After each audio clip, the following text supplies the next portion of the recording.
할렐루야. 네. 오늘도 우리를 사랑하신 하나님께서 말씀으로 가까이 찾아오실 줄 믿습니다. 네. 여러분, 새우 중에 보리새우라는 게 있다고 하더라고요. 보리새우를 아십니까? 네. 근데 왜 보리새우일까요? 그걸 못하시죠? 이 보리새우는요, 다른 새우보다 조금 더 종이 크고요. 또 맛도 탱글탱글해서 맛있다고 해요.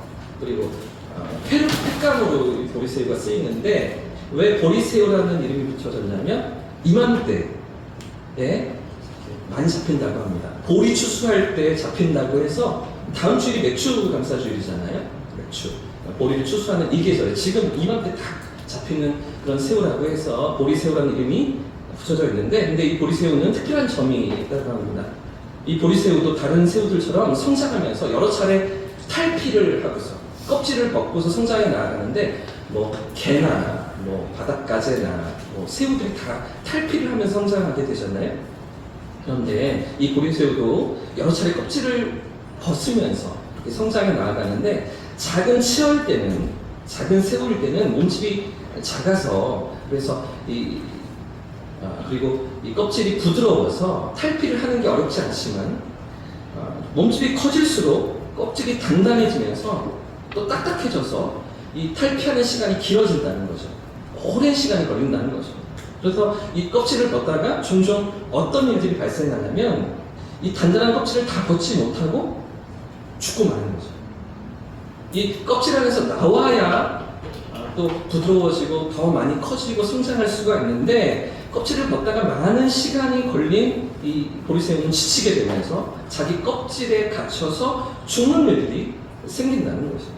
여러분, 원래 새우에게 있어서, 이 새우에게 있어서 껍질이 어떤 장치입니까? 자기 몸을 보호해주는 장치잖아요. 자기 생명을 보호해주는, 지켜주는 도구잖아요. 그런데 이 껍질을 벗어야 할 때 벗지 못하면, 그 기회를 놓치게 되면 어떻게 됩니까? 도리어 죽음의 덫이 되고 마는 것이죠. 자기 목숨을 위협하는 치명적인 도구가 이 껍질이 되고 마는 것입니다. 그렇기 때문에 이 보리새우가 계속 성장해 나아가기 위해서 무엇이 필요합니까? 계속해서 커가기 위해서 무엇이 필요합니까? 그렇게 딱딱해져가는 껍질을 제때에 벗어버려야 하는 것이죠. 늦어지지 않고, 그죠? 벗어야 할 때 제때에 벗을 수 있어야 한다는 것입니다. 오늘 성경에도 이런 변화의 기로에 서 있는 예루살렘 교회의 모습이 기록되고 있는데요. 예루살렘 교회가 직면한 그 변화의 기로 앞에서 과연 어떤 선택을 하고 있는가, 어떻게 이 껍질을 벗고 있는가 하는 모습을 오늘 사도행전 11장이 우리에게 보여주고 있습니다. 사실 지금 그들 앞에 일어나고 있는 이 변화는 상당히 불편한 일이거든요. 여러분, 어디 식당에 가셔서 이렇게 신발을 벗고 들어가는 식당에 들어가셔서 음식을 먹고 나올 때 신발이 바뀌는 경우들이 종종 있죠. 나와 비슷한 신발인 것 같아 신발을 신었는데 그 신발이 내게 아닌 경우도 있으시죠. 그럼 바로 알아차리십니까? 모르고 신고 나오십니까? 바로 알아차리시잖아요. 조금만 어색해도, 그죠? 내 발가락에 발사이즈에 맞지 않아도, 그죠? 내 신발이 아니구나. 그렇게 느끼면서 바로, 이게 내게 아니네. 내려놓게 되잖아요. 그죠? 그만큼 어색하고 불편한 그런 신발을 신는 것처럼, 그런 옷을 입은 것처럼, 내 것이 아닌데 그런 옷을 입어야 되는 것처럼 불편한 상황을 지금 예루살렘 교회가 맞이하고 있는 것이죠. 자, 그런데 이런 변화를 누가 일으키고 계십니까? 이런 변화를 누가 주도하고 계십니까? 성령께서 이끄시는 것이죠. 성령께서 지금 예루살렘 교회 안에 변화를 이끌어가고 계시는데요. 이런 변화의 물결 앞에서 예루살렘 교회가 어떻게 반응하고 있는가? 네, 편하지가 않습니다. 나에게 익숙하지가 않습니다. 내가 하고 싶은 일이 아닙니다. 그런데 그 변화의 직면에서 어떤 반응과 선택으로 예루살렘 교회가 나아가고 있는가 하는 것이죠. 먼저 지난 주일에 우리가 살펴봤던 것처럼 이제 하나님께서 유대인들을 넘어서, 이스라엘 백성들을 넘어서 이방인들에게로 이 복음이 증거되도록 하시기 위해서 어떤 사람들을 준비해 놓으셨습니까? 첫째는 다메섹 도상에서 예수님을 만난 사울이었죠. 이방인들을 위한 복음의 사도로, 이방인을 위한 복음의 증거자로 사울을 준비시켜 놓으시는 모습을 우리가 함께 살펴보았습니다. 사도행전 9장이었습니다. 그런가 하면 사도행전 10장에서는 또 다른 측면에서 누구에게 간섭하셨습니까? 베드로였죠. 베드로. 그렇죠? 예루살렘 교회 리더였던 베드로에게 환상을 보여주시고 하나님의 음성을 들려주시면서 로마의 백부장이었던, 이방인이었던 고넬료의 집에 찾아가도록 하시면서 이방인에게도 임하시는 성령의 역사를 확인하도록 그렇게 베드로의 삶 가운데 역사하고 계셨는데요. 자, 그런데 이런 일들이 있은 이후에 오늘 본문에서 베드로가 곤란한 상황을 당하고 있습니다. 아주 난처한 상황을 경험하고 있는 것이죠. 어떤 상황일까요? 자, 1절부터 3절까지의 말씀을 같이 한번 읽어보겠습니다. 시작. 유대에 있는 사도들과 형제들이 이방인들도 하나님의 말씀을 받았다함을 들었더니 베드로가 예루살렘에 올라갔을 때 할례자들이 비난하여 이르되 내가 무할례자의 집에 들어가 함께 먹었다 하니. 지금 예루살렘 교회가 직면한 문제가 무엇입니까? 어떤 문제를 이 교회와 성도들이 넘어서야만 했던 것입니까? 함께 따라해 보겠습니다. 복음의 장애물을 제거하라. 복음의 장애물을 제거하라. 그렇습니다. 구원의 복음이 확산되는데 방해가 되는 그 장애물들을 제거해야 했던 것이죠. 지금 베드로가 비난을 받고 있죠. 2절 말씀해 보시면 할례자들이, 유대교 출신의 성도들이 베드로를 책망하고 있습니다. 나무라고 있습니다. 해서는 안 되는 일을 했다는 것이죠. 성도로서, 사도로서, 더 나아가 심지어 당신은 예루살렘 교회 리더인데, 수장인데 왜 그런 일을 했느냐? 당신은 그러면 안 되는 건 아니냐? 이렇게 책망하고 있는 것입니다. 그럼 여러분, 지금 베드로가 잘못한 것이 무엇입니까? 어떤 일을 잘못했습니까? 이방인의 집에 들어가는 것이죠. 원래 유대인은 이방인과 만나거나 말을 섞으면 안 됩니다. 부성해진다고 여겼습니다. 그런데 그 이방인의 집에 들어갔습니다. 식탁의 교제를 함께 나눕니다. 뿐만 아니라 며칠 동안 머물면서 그 집에서 함께 지냈다는 것이죠. 그러니 이 소식을 들은 유대교 출신의 성도들이 난리가 난 것입니다. 있을 수가 없는 일이라는 것이죠. 비난을 하고 있는 것입니다. 그래서 지금 여기 베드로를 비난했다라는 표현이 그저 단순한 질책, 책망 이 정도 이의 제기가 아닙니다. 아주 적대감을 가지고서 율법을 어긴 악한 죄야 그거.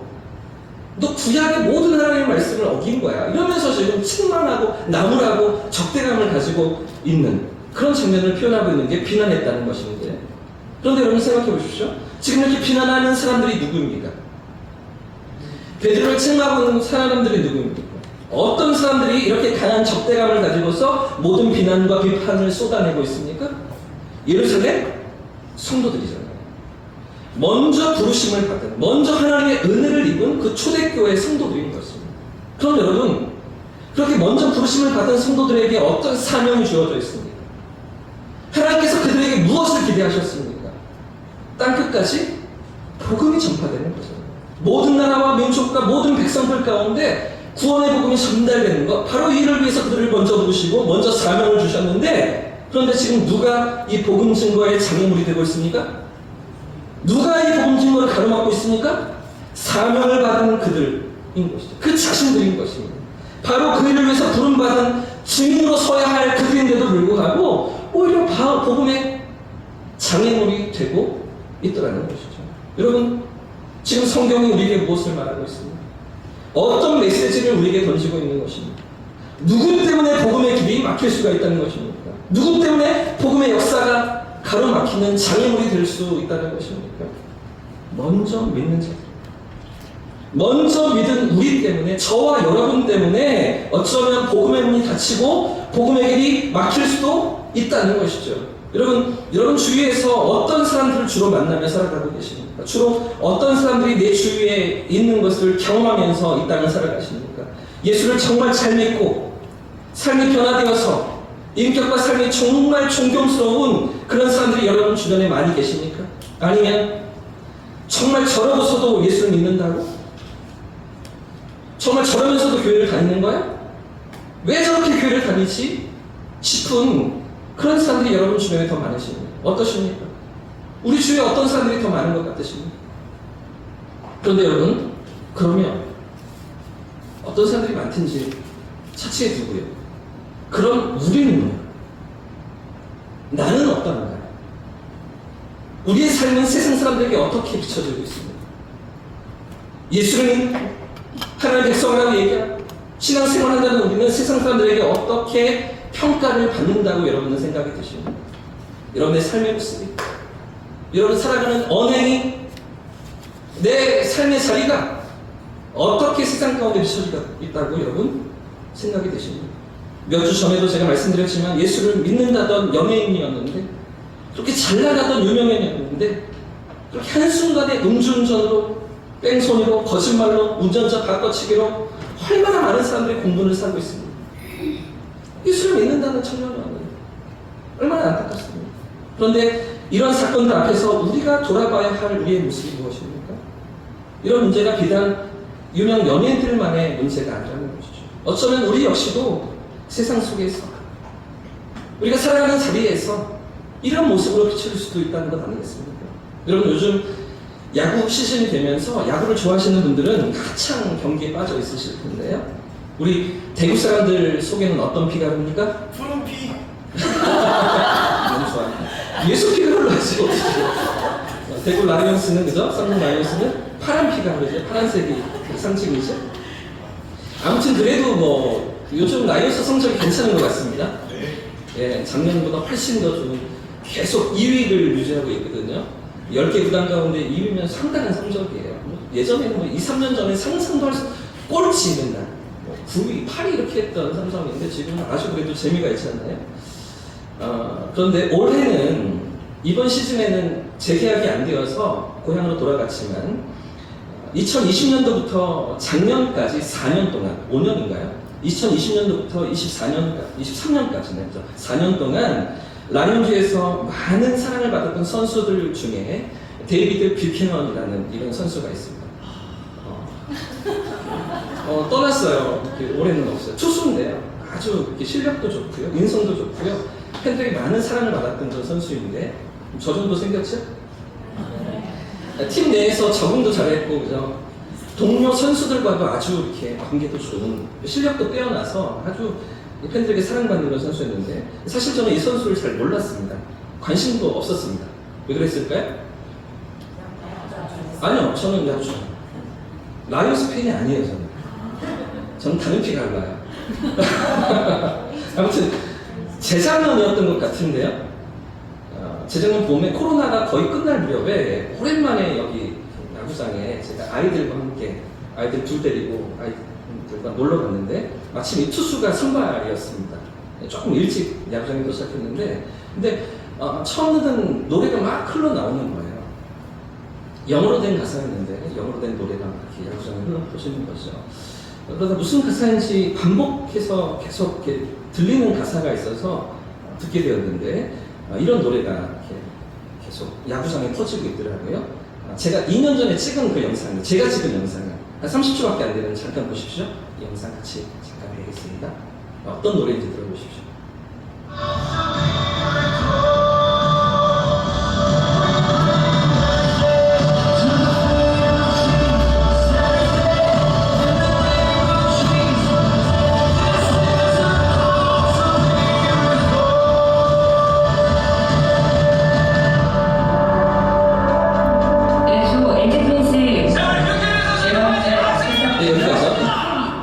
경기 시작 전에 이렇게 사람들 기다리면서 대기하는데, 근데 이 노래를 계속 틀어주고 있더라고요. 여러분 가사가 들으셨죠? 네, 이 정도 영어는 아시잖아요. 다 지금 해석이 되시죠? 계속 반복되는 단어가 있어서 제가 듣는데, Jesus, worship, praise, 찬양, 이런 단어가 계속 나오는 거예요. 그래서 바로 그 자리에서 핸드폰으로 들리는 대로 단어를 검색해 봤더니 이런 노래였더라고요. 이런 가사이더라고요. 제가 가사를 좀, 하우스 오브 미라클이라는 노래인데, 보십시오. 제가 읽어드릴게요. 여기가 예배의 집입니다. 여기가 찬양의 장소입니다. 모든 악마가 떨고 있으며 우리가 당신의 이름을 선포하는 곳입니다. 여기가 치유의 집입니다. 우리의 마음은 믿음으로 가득 차 있습니다. 그러니 예수의 이름으로 살아나십시오. 예수의 이름으로 살아나십시오. 여기가 기적의 집입니다. 우리는 모든 것을 주 발 앞에 가져옵니다. 예수의 이름 앞에 가져옵니다. 이곳이 기적의 집, 부활의 힘이 있습니다. 당신의 보혈이 우리의 핏줄에 흐르는, 파란 피 아니고, 아무리 추운 무덤이라고 하여도 당신의 왕국은 승리합니다. 그러니 예수의 이름으로 살아나십시오. 예수의 이름으로 살아나십시오. 가사가 더 많이 있는데요. 여기까지만 제가 해보겠습니다. 세상에 제가 야구장에서 은혜를 받을 줄은. 네. 영상 한 번 더 보실까요? 이런 가사를 생각하시면서 한 번 더 틀어주십시오. 네. 맞나? 정말인가? 하우스 오브 미라클 지저스 내용 지저스 This is the house of miracle. 이 노래를 이 찬양을 야구장에 그 불신자들이 다 들어와 있는 그곳에 다 하고 있는 거죠. 여러분, 제가 알아보니까요, 이 노래는요, 선발 투수 등장곡이에요. 선발 투수 등장곡. 선발 투수가 이제 그 홈팀에 그 상대방 어웨이 팀은 안 틀어주고요, 홈팀 선발 투수 응원하라는 거죠. 우리 투수 잘 던져서 승리를 거두자. 그러면서 그 투수가 원하는 곡을 틀어주는 겁니다. 그 투수가 신청한 곡을 틀어주는데 이 뷰캐넌은 자기가 등판할 때마다 선발 투수로 나갈 때마다 이 노래를 듣는 거예요. 라이온즈 파크. 여러분, 그날 뷰캐넌 선수는 야구장 전체를 예배당으로 만들고 있는 거죠. 주님 앞에 나아가는 그 교회로 그 공간을 만들어내고 있는 것 아니겠습니까? 그런데 이런 퍼포먼스보다 더 중요한 것은 그가 동료들에게 너무나 사랑받고 인정받던 선수였다는 거예요. 그냥 이렇게 어떤 이벤트로 어떤 그 화려한 그냥 순간으로 그렇게 하는 게 아니고요. 너무나 그 인성이 좋고 사랑받는 선수였기 때문에 재계약이 이렇게 불발될 때 너무나 아쉬워하고요. 팬들이 너무나 안타까워하는 그런 선수. 그리고 주변 동료들도 너무나 아끼고 너무나 그렇게 존중하고 그렇게 인정하던 선수가 바로 이 뷰캐넌이었다는 것이죠. 여러분, 제가 지금 무슨 이야기를 하고 있습니까? 야구 선수 이야기를 하고 있죠? 사랑하는 여러분, 오늘 우리는 예수 그리스도의 향기로 살아가고 있습니까? 예수의 냄새를 나타내며 세상을 살아가고 계십니까? 이 선수처럼 많은 사람들 앞에서 찬양을 틀어야만 그래야 하나님의 영광을 받으시는 게 아닙니다. 뭐 시상식에 나가서 뭐 연말 대상 이런 거 받으면서 하나님께 영광을 부르는 이런 거 해야만 하나님의 영광을 받으시는 것이 아니에요. 우리가 살아가는 삶의 모습을 보고서 예수를 믿는 자들이, 그리스도인, 그리스도와 하나 된 자들이 어떻게 살아가는가 그 모습을 보고서 하나님을 만나는 것, 하나님을 알아가는 것, 하나님의 사랑을 경험하는 것, 그게 하나님의 기쁨이고 하나님의 영광인 것이죠. 사랑하는 여러분, 예수 그리스도의 향기로 살아가시는 성도님들 되시기를 축복합니다. 예수의 편지로 살아가는 저와 여러분의 삶이기를 원합니다. 그래서 하나님의 은혜를 나타내고 그 사랑을 보여주는 저와 여러분들의 삶이기를 축복합니다. 여러분, 우리의 삶은 복음 전파에 장애물이 되고 있습니까? 아니면 은혜의 통로가 되고 있습니까? 우리가 살아가는 삶의 모습을 보면서 주변에 있는 하나님을 알지 못하는 사람들이 하나님 앞에 나오고 있습니까? 하나님께로부터 멀어지고 있습니까? 복음의 장애물이 아니라 은혜의 통로로 쓰임받는 저와 성도님들의 삶이기를 축복합니다. 그런 대형교회기를 축복합니다.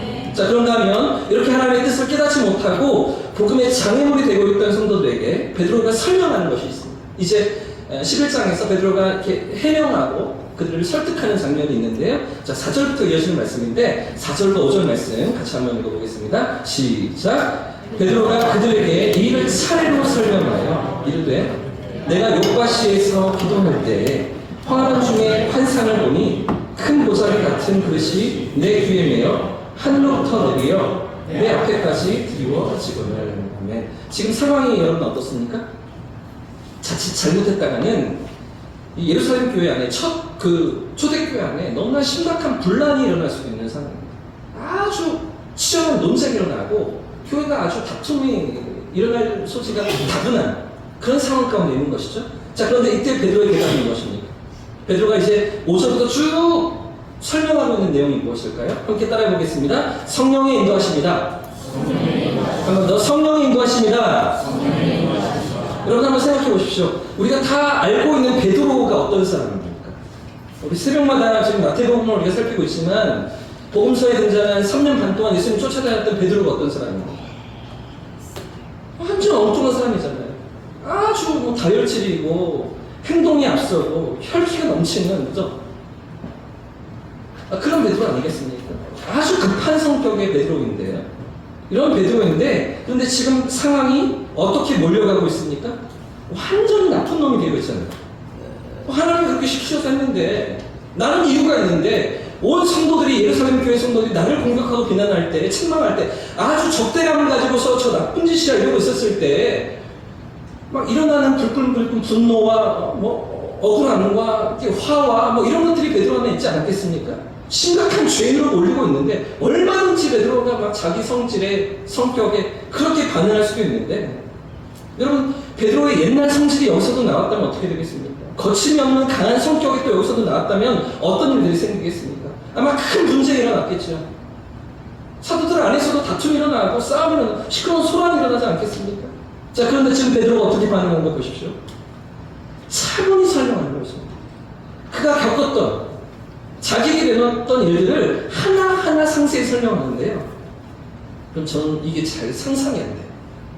그 앞뒤가 다르고 막 이렇게 행동이 먼저 앞서고 막 이랬던 베드로가 어떻게 차분히 자기 안에 있는 모든 그 경험들을 그 고넬료의 집에서 있었던 그 앞에 요바에서 그렇게 환상을 보았던 그 보자기에 내려오는 그 부정한 음식들의 모든 것도 어떻게 이렇게 자세히 차례대로 설명하지? 지금 베드로는 전혀 다른 모습이거든요. 이전에 예수님을 따랐던 그때와는 전혀 달라진 모습으로 성도들 앞에, 사도들 앞에 자기의 경험들을 나누고 있는 것 아니겠습니까? 여러분 이제 5절부터 이어진 모든 부분의 이야기는 우리가 지난주에 살펴봤던 사도행전 10장의 내용을 그대로 담아두었습니다. 여러분 10장과 11장을 사도행전을 읽으시면 똑같은 이야기인데 똑같은 사건의 반복인데 과정이며 사건이며 스토리며 전개며 이 모든 것들이 다 똑같은데 10장에 있는 내용을 그대로 담아둡니다. 베드로가 그렇게 하는 것이 자기가 경험했던 것을 그대로 나누고 있는 것이죠. 그런데 저자 누가는 사도행전의 저자는 그렇게 안 해도 되잖아요. 우리 독자들이 다 알고 있잖아요. 10장에서 다 우리가 확인했잖아요. 근데 그 스토리를 그대로 왜 여기 담아두고 있을까요? 그냥 베드로가 경험했던 것을 나누었다 이렇게 말해도 되는데 우리가 지금 시간이 없어서 다 읽지 못했지만 5절 이후에 있는 모든 내용을 좀 추격해도 되는데 좀 압축해도 되는데 그대로 담아두고 있는 것이죠. 무슨 이야기일까요? 왜 이렇게 장황한 이야기를 사도행전이 우리에게 보여주고 그대로 이 자리에 담아놓고 있는 것입니까? 반복해서 이야기하는 10장과 11장에서 똑같이 이야기하는 이유가 무엇입니까? 바로 이것이 하나님의 뜻이었다는 거죠. 바로 이것이 성령의 인도하심이었다는 것이죠. 우연히 간 것이 아니고 어쩌다 보니까 간 것이 아니고 성령께서 이끄셔서 하나님의 뜻대로 베드로를 이끌어 가셔서 그래서 이 자리에 베드로가 있다는 것 아니겠습니까? 지금 사실은 베드로의 이야기는 이것입니다. 나도 놀랐다는 것이죠. 나도 당황했다는 것입니다. 나도 가기가 싫었고 안 가려고 했었는데 그런데 성령께서 보내셨다. 이 이야기를 하고 있는 것입니다. 자, 9절 말씀을 보십시오.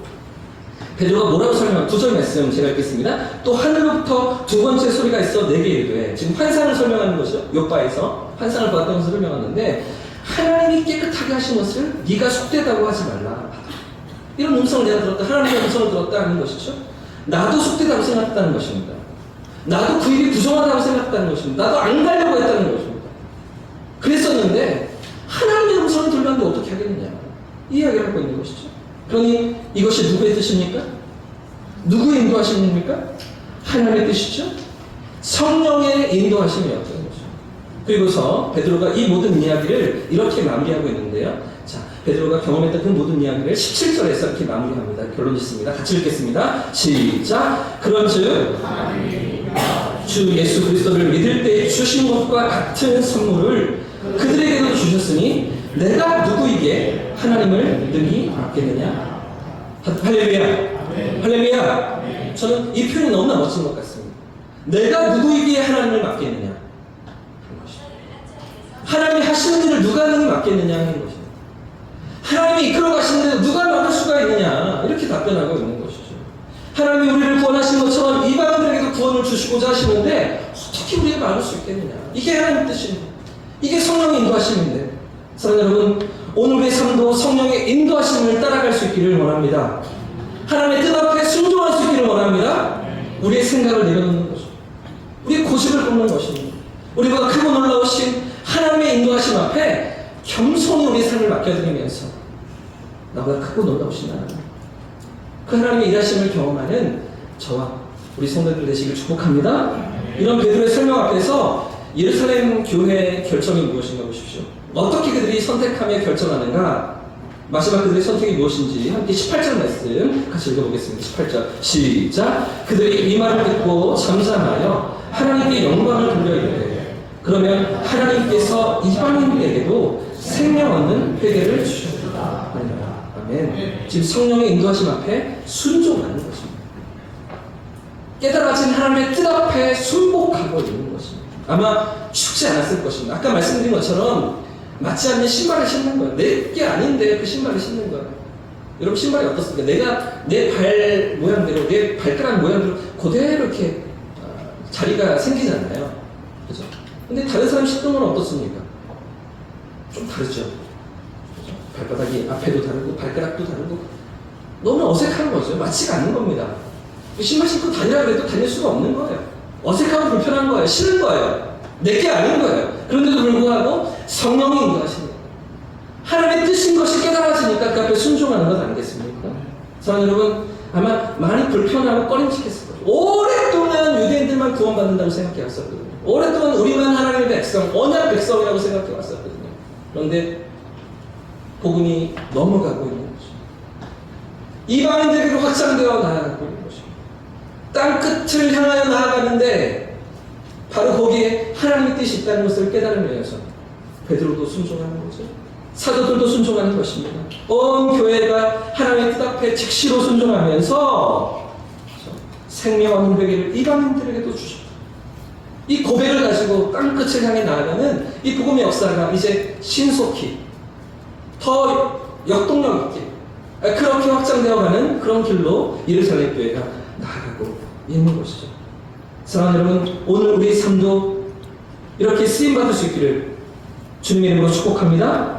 성령의 인도하심을 따라 나아갈 때, 하나님의 뜻 앞에 순종하며 나아갈 때, 내 뜻이 아니에요. 내가 편안하고 익숙한 것이 아니에요.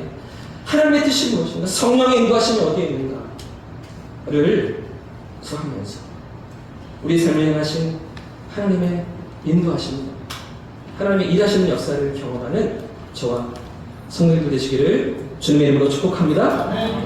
여러분, 영국 웨스트민스터 사원의 묘지에 잠져 있는 한 성공의 주교의 묘비에 이런 글이 있다고 합니다. 묘비에 써져 있는 글인데, 젊었을 땐 세상을 변화시키겠다는 꿈을 가졌고 좀 더 나이가 들어서는 나라를 변화시키겠다고 결심을 했고, 황혼의 나이가 되었을 때는 가족을 변화시키겠다고 마음을 정했다.